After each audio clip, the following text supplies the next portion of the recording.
llegamos a la lección 8. Estamos en la lección que se titula El poder de la palabra. Muy bienvenidos, qué lindo estar otra vez más.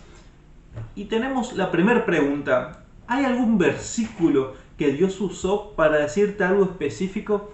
¿Te acordás de ese día, ese momento que Dios te habló con un versículo específico? Yo recuerdo estar en un retiro espiritual de colportores en Uruguay y orar para saber si tenía que ponerme de novia con Damián ¿Qué o es no. colportores si hay Bueno, alguien que no es sabe? hacer evangelismo con libros, haciendo misión como misionero en las casas, pero con libros. Y oré para saber si era la voluntad de Dios seguir con la posibilidad de tener un noviazgo con él. Y la respuesta fue muy clara en el Proverbios 31, cuando dice mujer virtuosa, ¿quién la hallará? En ese momento yo entendí, y hay muchos otros detalles, pero lo que entendí con este versículo es que estaba todo bien y que tenía que aceptar.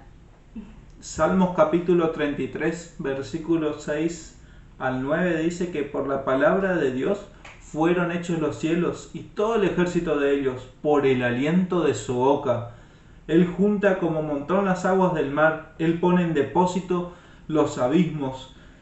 Respete toda la tierra a Dios, respeten delante de Él todos los habitantes del mundo, porque Él dijo y fue hecho, Él mandó y existió. Dios tiene tanto poder que puede crear de la nada solamente con la palabra. No hace falta que use sus manos, use unas máquinas, un sistema de ingeniería. Solo la palabra de Dios tiene poder. Y de eso se trata esta lección 8. El poder de la palabra de Dios. Y la segunda pregunta es, ¿crees que tus palabras pueden cambiarle el día a alguien? Hay un proverbio, el proverbio 15:4, que dice, la lengua amable es un árbol de vida, la lengua perversa hace daño al espíritu. Tanto para el bien como para el mal, ¿no? Me acuerdo en una biblioteca que estaba en un cuadro bien visible cuando uno subía, bajaba en las escaleras para llegar al lugar de los estantes de los libros, había un cuadrito que decía algo así como habla solo cuando tus palabras sean más sabias que tu silencio. Y de tanto ver eso como que me fue quedando en la cabeza y creo que a varios estudiantes nos quedaba eso. Y en la biblioteca se respiraba mucho silencio en esas bibliotecas.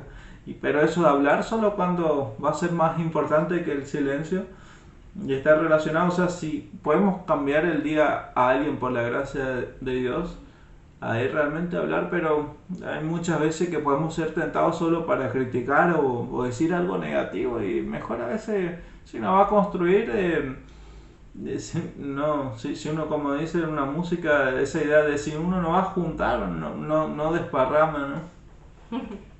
La tercera pregunta es, ¿los 10 mandamientos son algo que Dios hace o que nosotros hacemos? Los 10 mandamientos. No sé qué estás pensando ahí vos que estás viendo este video, quizás pensás de alguna vez que los 10 mandamientos son, bueno, como suena, ¿no? Mandatos de Dios que Él nos dice, mira, tenés que hacer esto y si haces esto, entonces puedo darte la salvación. Si no lo haces, entonces no. No sé cuál es tu forma de ver esto, pero la Biblia nos dice en Éxodo 34:28, específicamente de los 10 mandamientos que se tradujeron, que en realidad en hebreo serían las 10 palabras, que no se presentan como imperativos, sino que en hebreo se entienden más como promesas. Por ejemplo, en el mandamiento que dice no tendrás otros dioses delante de mí, se tendría que entender como te prometo que no tendrás otros dioses delante de mí. Y así sucesivamente. Desde esa perspectiva, los 10 mandamientos son como una descripción de lo que hace Dios en las personas que lo aceptan, que le dan el permiso a Dios para actuar en su vida. Qué lindo, podemos relacionar mucho con la gracia de Dios porque por ahí uno está luchando, que cada uno con sus diferentes luchas, de diferentes dificultades, Pero cuando uno piensa que la victoria no es por uno, no es por la fuerza de uno, no es por la fuerza de voluntad de uno, que puede ser así como las telitas de telaraña que se pueden caer, sino cuando uno piensa que por la gracia de Dios uno puede estar más cerca de Él y permitir que Él nos ayude a hacer esto de los mandamientos. Pero qué lindo pensar como promesa y Ujú, no como, bueno, sí o sí, nosotros tenemos que hacer y como una mochila que se carga. Y ujú, no, Dios es el que produce el querer como el hacer por su buena voluntad. Y nosotros dejar que el amor de Dios fluya en nosotros. Parece algo muy simple quizás decir, pero algo bien complejo, pensando que la mayor lucha es contra nuestro yo. ujú. Entonces, no seguir lo que por ahí queremos hacer cuando está mal por el lado del pecado, sino aceptar el amor de Dios, dejar que el amor de Dios fluya en nosotros y ahí ese amor va a trabajar en nosotros para vivir la vida como Él quiere. Ujú, exacto. La cuarta pregunta, ¿Alguna vez escuchaste la voz de Dios? ¿te paso? Escuchar.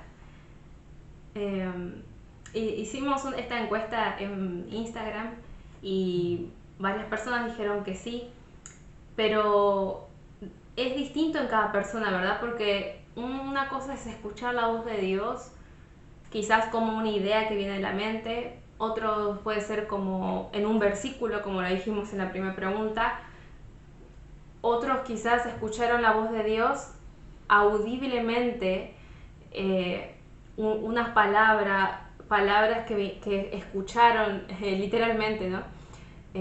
Otros quizás un extraño, un amigo, un familiar les dijo algo que ustedes se dieron cuenta que venía de Dios. Son diferentes formas de las que Dios nos habla, ¿verdad? Totalmente.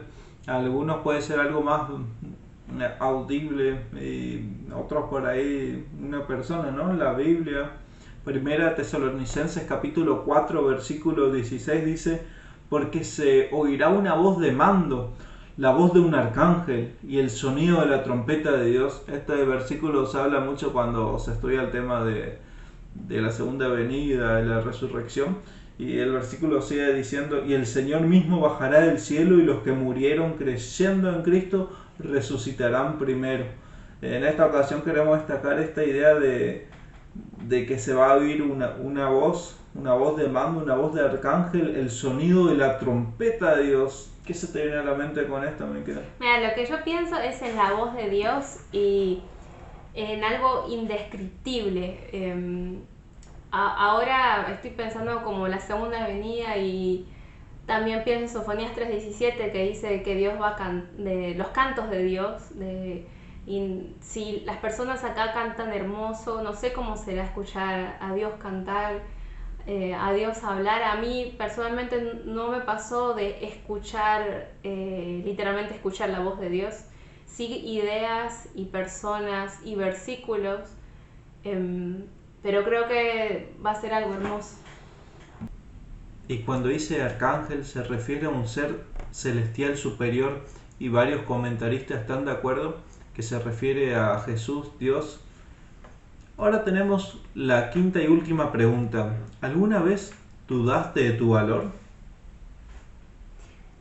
A mí sí me pasó no saber, capaz no tener tan en cuenta cuán valiosa yo era.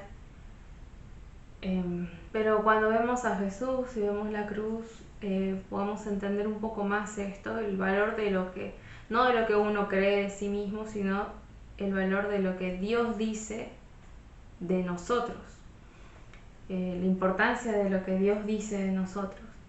Por ejemplo, en Génesis 2:3 dice, bendijo el séptimo día y lo declaró sagrado. Y alguien se puede preguntar, ¿por qué el sábado es santo, por ejemplo? Y la respuesta es simple, porque Dios lo dijo. Y tiene valor la palabra de Dios. Totalmente. Yo pienso en esto de valor y pienso en Satanás. No puede vencer contra Dios, no puede vencer contra Jesús e intenta atacar a los hijos de Dios, a quien quiere estar con Dios. Y una forma de que pueda hacer sufrir a Dios, y una de las formas que puede atacar a los hijos de Dios es hacer dudar del valor, y está muy relacionado con Dios, porque el valor de alguien que cree en Dios tiene que ver con que Dios nos creó, que si uno quiere seguir la voluntad de Dios, somos hijos de Dios. Y eso es un valor, algo que no se compra con todo el oro, con toda la plata, que vos sos hijo, sos hija de Dios, Dios te ama, Dios dio la vida por vos. Ahí está el verdadero valor. Esa identidad no tiene precio, y cuidado con que Satanás por ahí no puede bajonear con eso o intentar, pero es importante recordar, somos hijos de Dios, Dios nos ama, Dios murió por nosotros. Así como las monedas, capaz que tenés una moneda en tu casa y siempre tienen un sello o letras escritas. Es como si cada uno fuéramos una moneda y tenemos el sello de la imagen de Dios. Y capaz que algunos de nosotros estamos con tierra, polvo, sucios o perdidos por ahí. Pero seguimos siendo monedas y seguimos teniendo el valor, y también está ahí parte de lo que Dios hizo para nosotros, ¿verdad? Su imagen, su poder, cada uno está vivo solo por la gracia y por el poder de Dios. Y lo que Él quiere es justamente limpiar ese polvo, limpiar lo que haya para que tu vida pueda ser lo mejor que puede llegar a ser. Entonces, esta lección 8 del poder de la palabra, acordate que Dios en su palabra indica que vos y yo y todos somos valiosos. Vamos a orar. Querido Dios, gracias por el día de hoy, gracias porque nos haces recordar la importancia de tus palabras y de nuestras palabras. Queremos pedirte ahora que nos ayudes y ayudes a la gente que está viendo este video a recordar que lo más importante siempre es lo que vos decís. Gracias, Padre, por todas tus bendiciones, en el nombre de Jesús. Amén. Hasta el próximo video.